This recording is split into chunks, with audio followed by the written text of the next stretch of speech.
Good day, everyone. Today I'm going to say something about the psychological ramifications of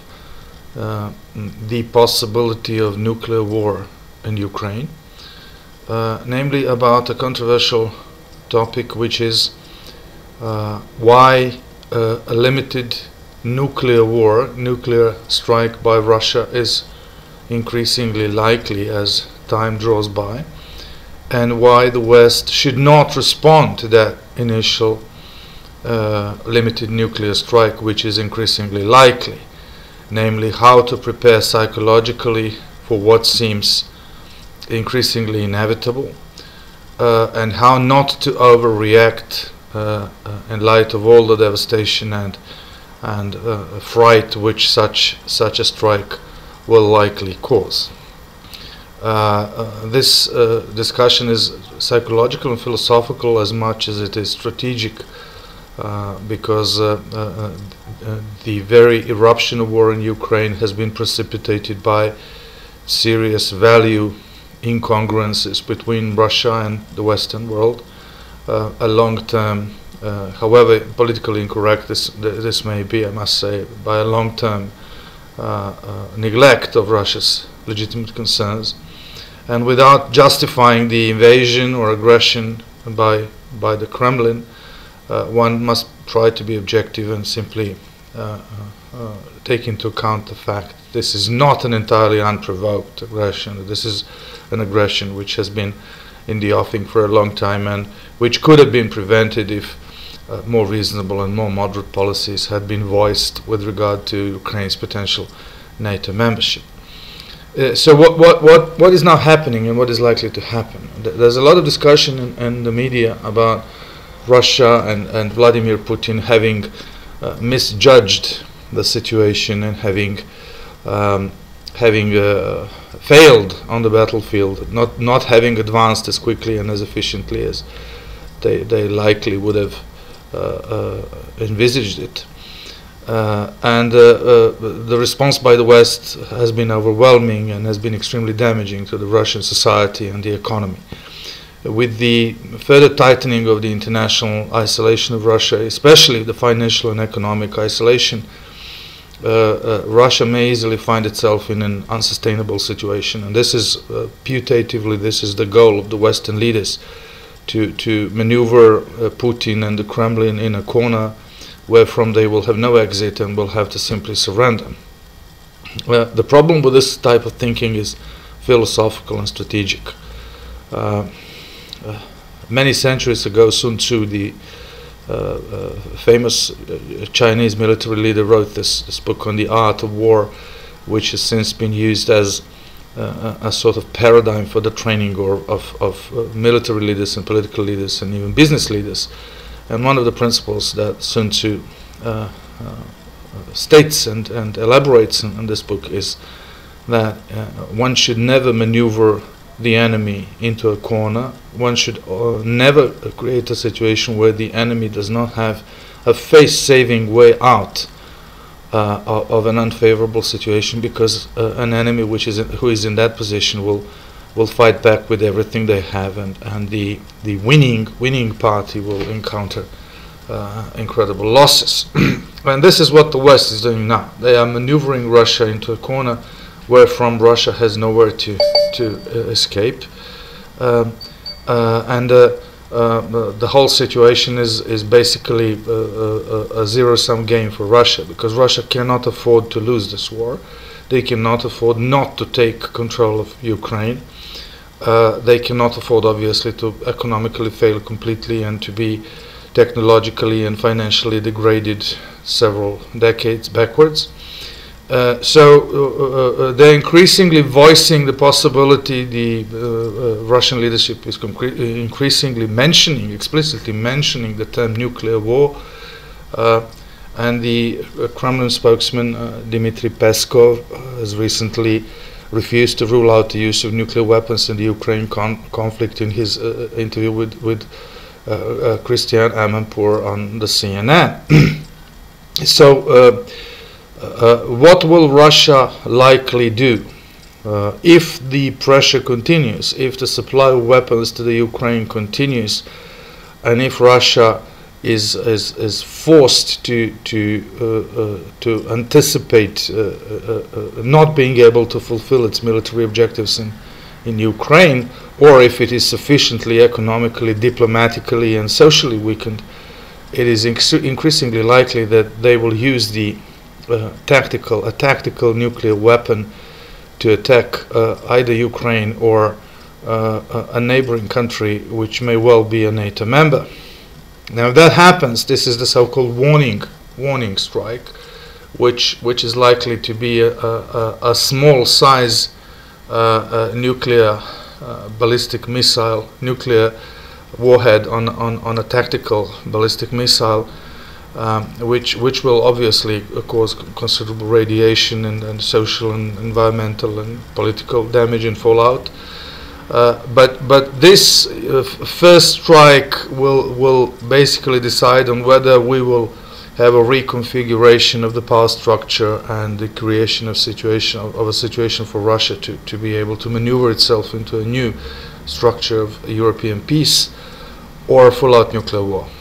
Because instead of backing down and allowing Russia to fulfill its military objectives and subsequently negotiating with Russia about potential concessions and returning sovereignty to Ukraine without the devastation, the flattening of cities, the killing of civilians and soldiers, Europe has tightened its grip on Russia, and the US has tightened its grip on Russia, and Russia is now likely to be able to be forced to resort to a first nuclear strike. And this is, I know this sounds terrible, and this is obviously something we have feared all these decades since the end of World War II, but basically we're now facing, realistically speaking, we're facing a situation where the leaderships of especially European countries are the least competent since the end of World War II, and we have a series of misjudgments on the part of the European leaders. And what this will come down to is really for countries who actually possess nuclear weapons, not for NATO as a whole, because NATO as a whole does not possess nuclear weapons. It's specific countries which are nuclear powers. It will come down to those countries deciding whether or not and when to use nuclear weapons. And I assume that the most articulate experts in these countries are now at work day and night developing various scenarios for a potential first Russian strike. And the only strategy which makes sense in this context is not to respond. And as intellectuals, we need to be very clear and voice this view in opposition to the bellicose political statements by some of Russia's neighbors. We need to voice this clear view that no response should be made to a potential first nuclear strike by Russia, because psychologically this is a situation where there is no victor. And this has been a strategic mistake to push Ukraine towards NATO membership, and this is a consequence of that. Now, whether we draw any moral conclusions from this, and whichever side we take, if we take sides in the first place, it is fairly clear that it is not in the interest of European security and global security to respond to a potential first strike, because whoever launches the first strike will most likely have first been involved in a frenzied communication to make sure that the other side understands that this is just a warning strike and that it does not necessarily lead to full-out nuclear war, hoping not to have a response. Russia will be forced to launch a nuclear weapon if this continues, if there is no backing down, if there is no relenting the pressure that it is under, because it is very difficult to envisage that Russia can sustain a prolonged pressure and isolation of the sort that it is encountering now. The consequences of that, as Russian leaders are repeatedly saying, increasingly publicly on global media, are potentially devastating for the world. So really what we need is a sort of peaceful thinking and a broader perspective on what happens. sometimes not responding to the act of nuclear war is the only way to save the planet. Because if there is a response, then this will trigger an escalatory matrix which will lead to the deployment and use of all tactical weapons, nuclear weapons, by Russia and by the NATO nuclear powers, which will destroy Europe within a very short time span. And then this will move to the strategic launching of strategic missiles, and this will then cause further devastation in Russia and in the US. And this must be prevented at any cost. So we unfortunately we're on the brink of a war, and psychologically this is a situation which is very similar to everyday crisis situations, where sometimes not reacting to an initial betrayal or an initial aggression or any kind of disturbance of legitimate and acceptable mutual behavior in any kind of human relationship is often the best way to avoid an escalation, with the difference that in everyday human relationships an escalation is not usually catastrophic in consequences, whereas in this context with nuclear war, obviously any escalation is potentially a terminal crisis for the entire world. So psychologically we need to learn something from this crisis. We need to understand that values which have dominated the Western world, values in which it is now increasingly difficult to have really free speech, in which the use of the rhetoric of rights has been basically directed to stifling free voices, stifling traditional liberal freedoms, and where political correctness dominates every pore of our life, where it is difficult to even comment on strategy such as the strategy that is at stake now between Ukraine and Russia. Such a culture and such values inevitably lead to confrontations, inevitably lead to a potential collapse. We need to consider how to reconceptualize our society and our relationships between countries and also our social relationships, so as to move from this discourse of rights of various groups, which has really turned into a dictatorship by various group interests over the freedom of speech in many countries, and over the philosophical and critical discussion of key values towards a more genuine, a liberal understanding of what it is to understand others, and what kind of resilience is really assumed in discussions where one might feel that their group interests are offended or marginalized. And because in any serious and sincere discussion, someone's interests and views and values will potentially be offended or at least neglected.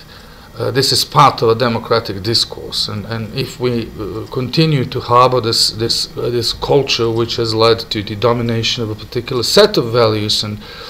the complete ban, de facto ban, on the public discussion of the interests of those whom we disagree with. And this has been the case with Russia. And look at the cancelling culture now, with the banning of the Russian media and the Russian art and the Russian culture and Russian people from countries across the world. If this culture continues, then there will likely be a series of wars and conflicts in crisis areas of the world, where the pressure of political correctness will psychologically stifle the cultural identities of the people so much that wars will be the only way to sort of shake up the atmosphere created by such ideological dominance. I really think that the war that we are now witnessing is really as much a response to this cultural and ideological dominance which has left many in the Western societies feeling voiceless, and even more people feeling powerless and voiceless in countries such as Russia or China. I think this is as much of a reason for the war as the genuine strategic considerations between NATO and Russia. So we are now really facing a breaking moment, a critical point in our modern civilization, where we are closer to a nuclear war than we have ever been, and if this is not the moment to reconsider not only the military and political conditions which have led to this situation, but also the social and value and cultural processes which had enabled those political conditions to set in, then it is difficult to imagine when the right moment will arrive, because within a few months it may be too late. So we really do need, as intellectuals, we do need to send a very clear message to our governments that we do understand that this is just the climax of a complex social and political process which has become global, where dominance has been an increasingly common commodity in exchanges between governments and their subjects and their constituents, more subjects than constituents, unfortunately, even in the democratic countries, and where the actual skills of discussion and exchange in terms of negotiation between various value systems have been completely neglected. And when the negotiation between value systems ranging from that which takes place between individuals to that which takes place between military alliances fails, then the only outcome is a military catastrophe.